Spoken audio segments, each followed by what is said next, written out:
할렐루야. 하나님의 은혜가 여러분과 함께 할 줄로 믿습니다.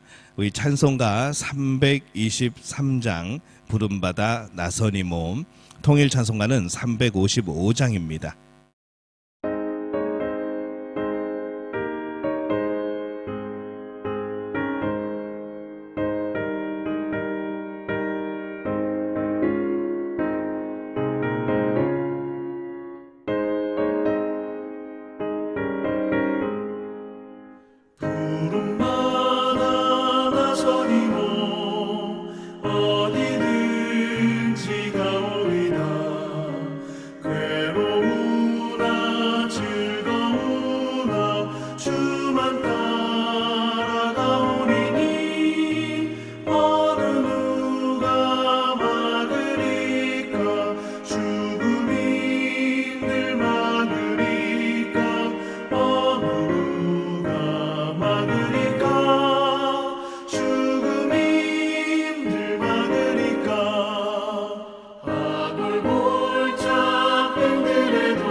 사도신경으로 신앙 고백합니다. 나는 전능하신 아버지 하나님 천지의 창조주를 믿습니다. 나는 그의 유일하신 아들 우리 주 예수 그리스도를 믿습니다. 그는 성령으로 잉태되어 동정녀 마리아에게서 나시고 본디오 빌라도에게 고난을 받아 십자가에 못 박혀 죽으시고 장사된 지 사흘 만에 죽은 자 가운데서 다시 살아나셨으며 하늘에 오르시어 전능하신 아버지 하나님 우편에 앉아 계시다가 거기로부터 살아있는 자와 죽은 자를 심판하러 오십니다. 나는 성령을 믿으며 거룩한 공교회와 성도의 교제와 죄를 용서받는 것과 몸의 부활과 영생을 믿습니다. 아멘. 찬송가 322장 세상의 헛된 신을 버리고 통일 찬송가는 357장입니다.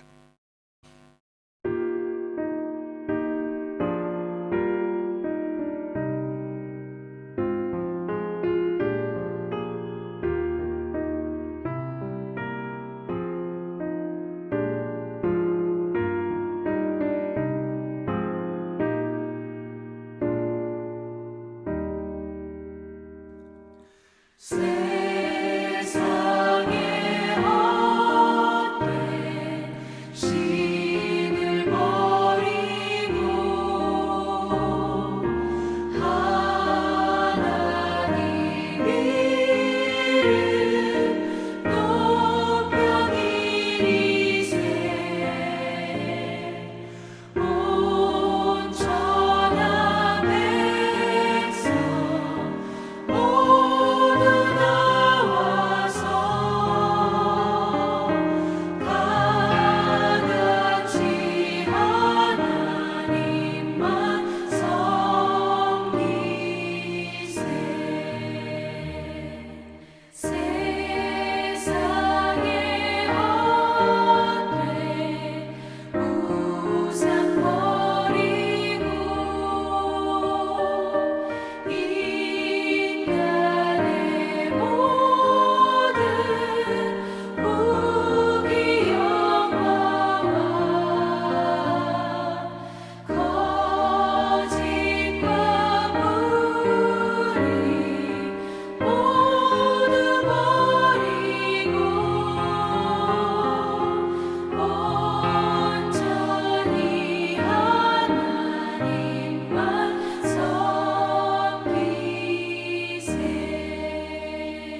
오늘 하나님께서 우리에게 주시는 말씀 구약성경 레위기 16장 11절에서 22절까지의 말씀 함께 보겠습니다.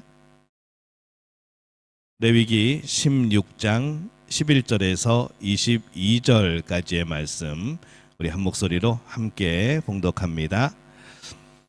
아론은 자기를 위한 속죄제의 수송아지를 드리되 자기와 집안을 위하여 속죄하고 자기를 위한 그 속죄제의 수송아지를 잡고 향로를 가져다가 여호와 앞 제단 위에서 피운 불을 그것에 채우고 또 곱게 간 향기로운 향을 두 손에 채워 가지고 휘장 안에 들어가서 여호와 앞에서 분향하여 향연으로 증거계 위 속죄소를 가리게 할지니 그리하면 그가 죽지 아니할 것이며 그는 또 수송아지의 피를 가져다가 손가락으로 속죄소의 동쪽에 뿌리고 또 손가락으로 그 피를 속죄소 앞에 7번 뿌릴 것이며 또 백성을 위한 속죄제의 염소를 잡아 그 피를 가지고 휘장 안으로 들어가서 그 수송아지 피로 행함같이 그 피로 행하여 속죄소 위와 속죄소 앞에 뿌릴지니 곧 이스라엘 자손의 부정과 그들이 범한 모든 죄로 말미암아 지성소를 위하여 속죄하고 또 그들의 부정한 중에 있는 회막을 위하여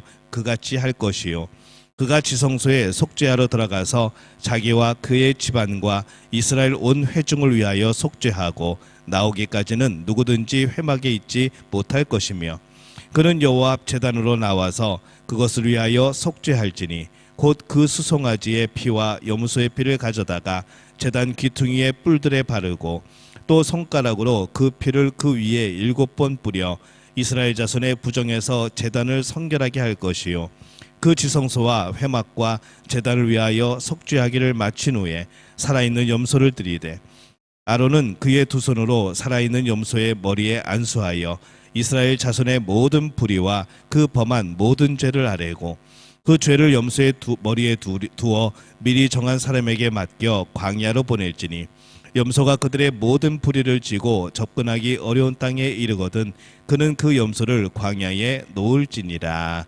아멘. 할렐루야. 하나님의 은혜가 오늘 새벽에 하루의 첫 시간을 주 앞에 드리는 우리 믿음의 가족들에게 함께 하시기를 예수님의 이름으로 축원합니다. 오늘 말씀은 이 대속죄의 날에 속죄 의식에 대한 내용을 담고 있습니다.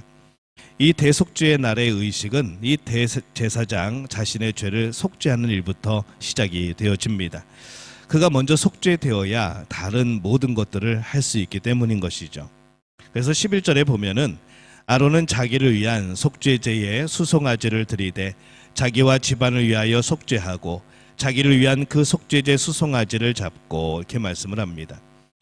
자기를 위한 속죄제에 대한 반복은 강조를 의미합니다. 그것이 중요함을 말씀을 하는 거죠.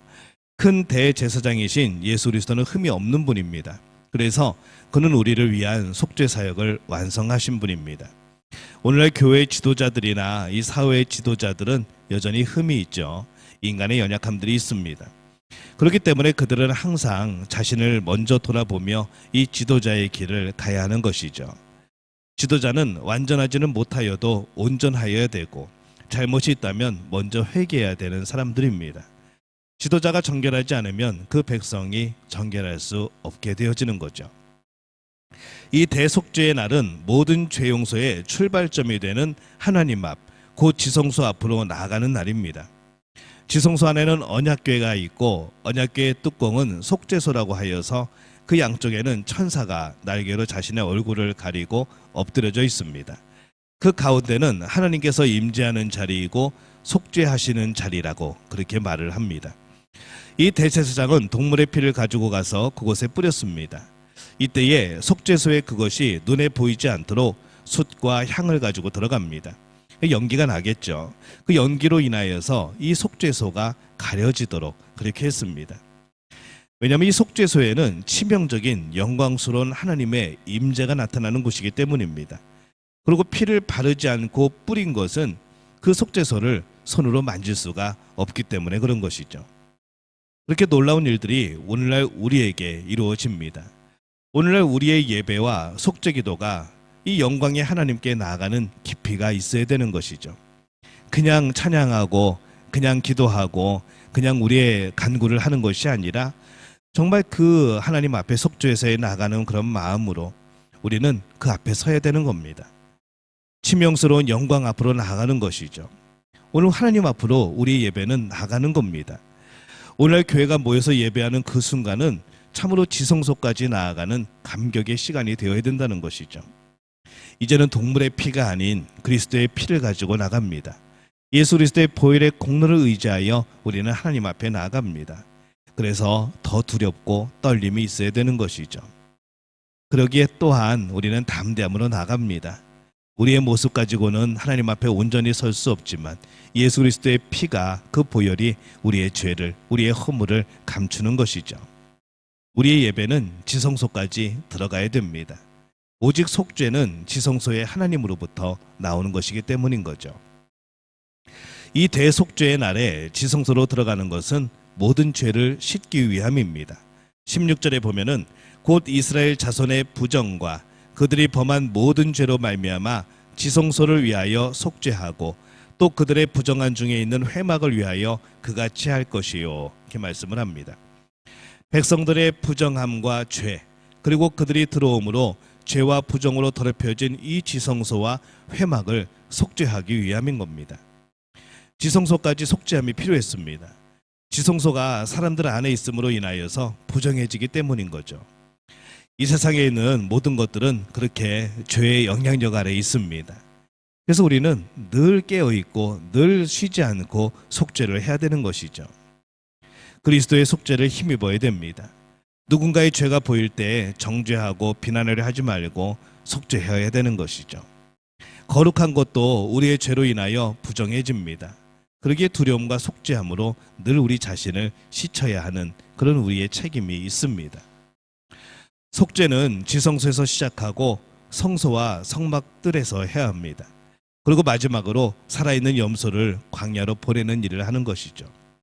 20절에 보면은 그 지성소와 회막과 제단을 위하여 속죄하기를 마친 후에 살아있는 염소를 드리되, 이렇게 말씀을 합니다. 이 살아있는 염소는 어제 말씀을 나눴듯이 이 염소 앞에서 아사셀을 위한, 또 아사셀으로 염소가 이제 보내지는 그러한 일입니다. 이를 위해서는 두 가지 의식을 행합니다. 이 대제사장이 두 손을 염소의 머리에 안수하고 이스라엘 자손의 모든 죄에 대해서 구체적으로 고백하고 이스라엘의 죄를 그 염소에게 뒤집어 씌우고 광야로 보냅니다. 이 광야 중에서도 보통 이 절벽이 있는 쪽으로 보내서 그곳에서 떨어지게 하는 경우가 있습니다. 그래서 이스라엘 백성이 지은 모든 죄가 다시는 돌아오지 못하도록 그것이 우리에게서 멀리 떠나갔다는 것을 상징하게 되어지는 것이죠. 우리가 속죄함을 통해서 죄 용서를 받을 때 우리는 그것에 대해서 뒤돌아보지 않아도 됩니다. 물론 우리에게는 여전히 죄에 대한 책임은 남아 있습니다. 그러나 그것은 심판받을 때의 일인 것이죠. 이 땅에서 우리는 우리의 죄가 진정 속죄함을 받았다면 더 이상 그 죄는 우리를 억누르지 못할 겁니다. 그러나 그 죄가 온전하게 속죄함을 받지 못했다면 그 죄는 남아서 계속 우리를 억누르게 되어지겠죠. 이 죄에 대한 책임의식도 없는 너무 가벼운 속죄의 그런 인식도 문제이지만은 용서받은 죄에 대해서 여전히 무거운 짐을 지고 가는 것처럼 지고 가는 것도 분명히 문제가 되어집니다. 하나님은 우리가 과거의 무거운 죄를 짊어지고 있기보다는 과거의 것은 놔두고 이제는 새로운 삶을 살기를 원하시는 거죠. 그래서 하나님은 우리의 죄를 속죄하십니다. 과거의 죄의 짐으로부터 우리를 벗어나게 하십니다. 자유를 주시는 거죠. 우리는 과거의 아픈 죄를 떨쳐버리고 이제 우리 앞에 있는 믿음의 경주에 또 힘써야 됩니다. 과거의 죄를 다시 들먹이며 사는 것은 문제가 되어집니다. 자기 자신의 죄나 다른 사람의 죄나 과거의 것을 가지고 말하는 것은, 왜냐하면 해결할 수 없이 그냥 무거운 짐만 더 지워주는 것이죠. 오늘의 죄가 아닌 과거의 죄에 대해서는 과감히 광야로 보내시기를 바랍니다. 하나님 앞에서 해결되었음을 믿고 용서받았음을 믿고 잊어버리시기 바랍니다. 그러나 그것으로부터 이제 완전히 단절이 되어야 되는 겁니다.